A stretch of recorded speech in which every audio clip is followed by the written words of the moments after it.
Today we have a topic that it's called the footprint of apartheid. Now, before you judge, like why are we talking about the olden things that don't matter? Truly, yeah, they don't matter that much. But let's not forget, we see like our future is shaped by our past. Yeah, you get me, guys. So everything we do right now and the way we live is because of what? It's because of the things that were done in the past. So once we go back to the apartheid, we just want to discuss in Jegusi, like how did it affect the way we live, the youth, the olden times, the way we handle our situations. Because you know, we're in South Africa, man. When people strike, you know, it reflects the olden times. So we just want to discuss like on the topic, it's like how does it affect the youth of today? How do people view it? What did it leave? You know, did it win? Are we more divided? Are we more closer than ever? You know? Did we get the freedom to just go shit up and all of that? So we turn like, you know. Yeah, that are the questions that we need to like as we need to like dive into, man. So Kabza, can you take it away, man? Yeah, Okay. so How did it affect us the way we live today? so let's start here. 1994, where things became a game changer, right? Yeah. So yeah, it was quite an enlightful moment for beautiful South Africans. So which we hoped. So I have to say which we hoped. Since when things didn't enroll the way we wished they could, right? So, bam, ANC wins. ANC take the lead as our leaders, and it's Nelson Mandela's time. Nelson Mandela tried to actually Nelson Mandela, people would say sold, of which I would like not to believe. The guy really fought for us. Yeah, these were just gossip terms, but we kept diving into it. Just gossip terms, not facts. Yeah. Dive into it. What do they say happened to that? Sold what and all? No, in terms of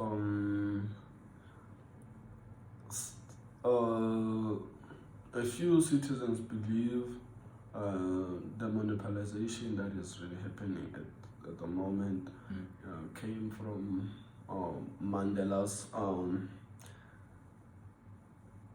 deals, thinking, or maybe trying to with an idea of like, I'm trying to make the country better, but not knowing that the people collaborating with at the background, they have some kind of a strategy, of which it leads us to now where you get to at the background. The owners still own and rule us, you get it? So yeah, it's still happening, and that's why there weren't any integration or integrity indulged in the system, whereby the corruption system, they're not really so much to where it is now. So talking about that, I'm trying to like drag it back. I'm trying to give my insight in terms of how like it gives like a negative impact in today's economy and still drags. Like the ones who control from the shadows, eh? Yeah. My take. I don't know about the shadowy part, but Yeah. Wait. Let me finish up my point. Yeah. So I'm just giving my insight on the apartheid regime. So fast forward, ANC is the lead, right? And then what happens? Everything is growing as a developing country per se. We grow, and then leadership or a board changes, but it changes to people who are really trained, but it still goes back to the part of like Mandela soldiers. So now what happens? There's still the whites that owns, the white that still rule, the whites that are in the background and are putting up the action and trying to like, okay, we have a bit of a certain percentage in terms of setting rules and regulation and shaping the economy in the country, right? So that is the glimpse that happened. You get the glimpse according to me how I get it, right? So okay, things continue, but it's not like now. It's not seen. What It's about in the this background. Thing? What about this thing out like the government is controlled by the whites in the Backgrounds. background? Yeah, that's what I'm talking about. Yeah. So So you're saying you're as time went by, things came to revelation. Yeah, things. chapter 5. Yeah, things came to revelation. I won't mention Thabo Mbeki, I'll just jump. And then we get Zuma. We get Zuma. The real dictator, Brian. Yeah, That one had no white monopoly shit, but he has outside country type Yeah. of stuff. Yeah, Because we know them. yeah, But yeah. he wasn't aligned with the ones in Africa. G.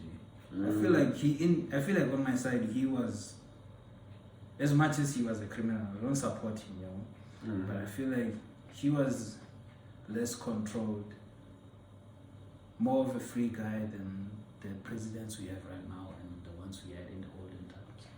You get? That's just what I see. No, How so?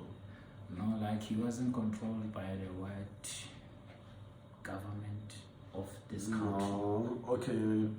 Of this No, country. it's not This- even that. It's not even That's that. why. This thing of controversial control or background control is gonna always be there due to like Money. it has been set back from when we were given freedom. So what happens is that when leadership changes, the white studies the new presidency, and it's not like whenever they get into presidency, they don't know these people. They do know them. Since when you become a president from initiation of levels and levels and levels. As soon as you get there, you already know the glimpse of the system, how it works. So they're just like, oh, them. So what are your objectives? What are your goals? What are your things? How can we align? How can we profit? How can we eat? So How can we all hard do to things? this day, but I see you're into the politics. What about what it has affected on like the general public, right? Yeah, so we're going there. We're going there. The general public is affected because, like, in the forefront, it looks like as if the black is the one taking in leadership, but in the background, It also a mixture of that. It also sounds like that theory of the American dream, where like they sell you a dream. no. Well, like they sell you a dream now, of you getting your 401k, you know, you work basically you work your whole life. Maybe you get your 401k at Oma 40s, you get, and then you buy your beach house there and your dream car, and then you invest in some sort of the S&P 500, you get. It's called the S&P, it's called the American dream, the one they feed the public that, but I'm not American, so I think what you're saying is the same as our side, you get. Yeah, let me also add something on what I think, what the footprint of apartheid has left. For me, I feel like it left division, you get. Black people are more divided rather than being together, like rather than pushing each other to do the best pushing each other to become the best they need to be. They actually try to get each other like to pull each other down to the bottom. I don't know why, but I feel like that mentality comes from the olden, from that. The footprint of it apartheid, became every man for himself. yeah, it's like everyone for themselves, and everyone for their families, even their families. When even when like you know that person in the family who's wealthy, you get people start to hate him. They think like because when someone gets money, they start to think we say, okay, since you have money, my problems are also gonna be solved. And which is not the case. You actually need to support the person. Like how many of people have started businesses and then the family thinks they can get like mild discounts. You get that's the first issue. And when you don't give out those things, they're like, now this guy will snacks or all that stuff. Yeah, when he thinks for himself. And all that. I feel like that's the kind of mentality that has been instilled in us. I don't know, but it's us who instilled it. No, it's but us. if you look at the white men, they are able to build, Brian. Like how long have we been free, bro? Isn't it like woman? Because what I understand from I'll give you a very easy example.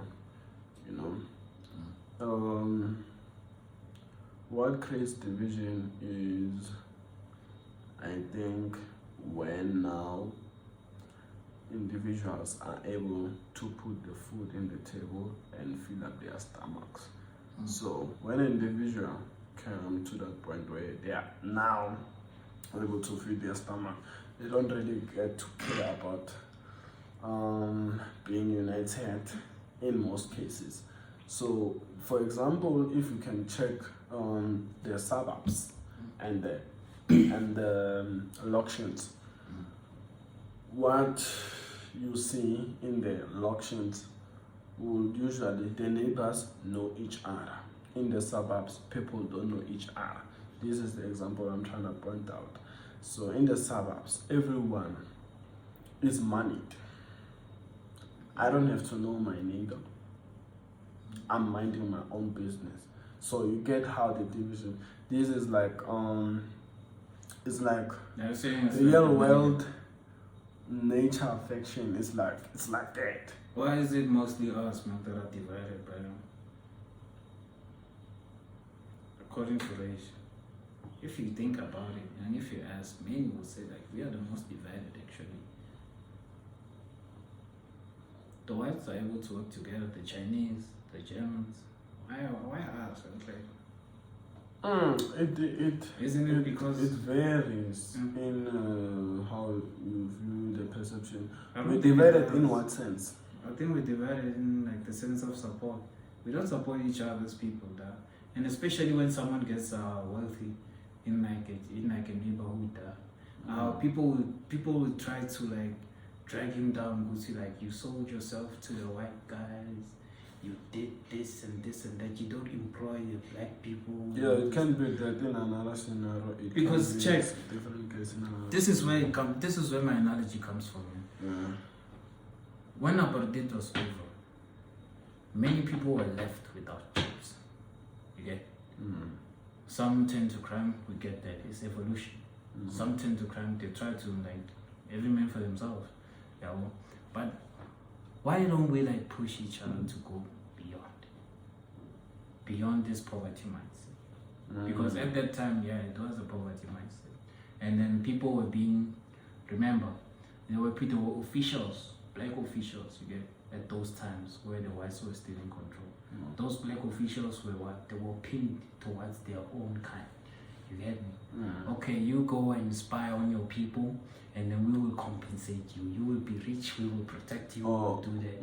So that's where my analogy comes from, like that kind of thing. Yeah, sometimes the kind of control it made people it made us usually to like sometimes I feel like what creates division is the system being implemented. So for example,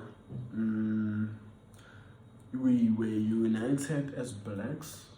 Yeah, when we were fighting against something. So fighting against in some sense we were united the because of changed. Yeah, the system changed, and then we got what we fought for, and then Now they're fighting each other. Now- because it was the war cry mindset. yeah, now every man for himself, they strive for their success. But still, in their own think ways. about it.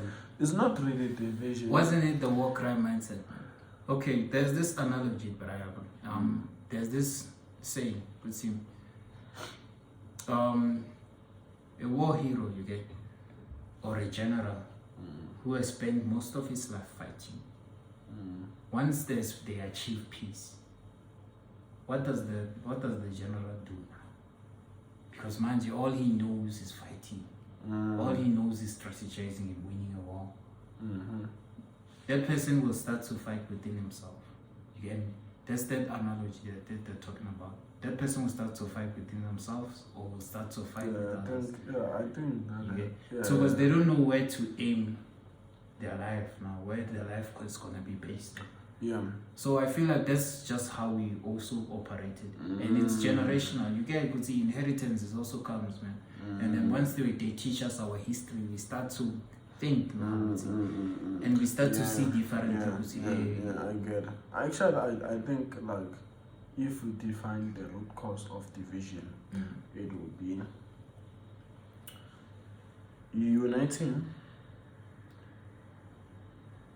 We unite because of wanting to achieve certain goals.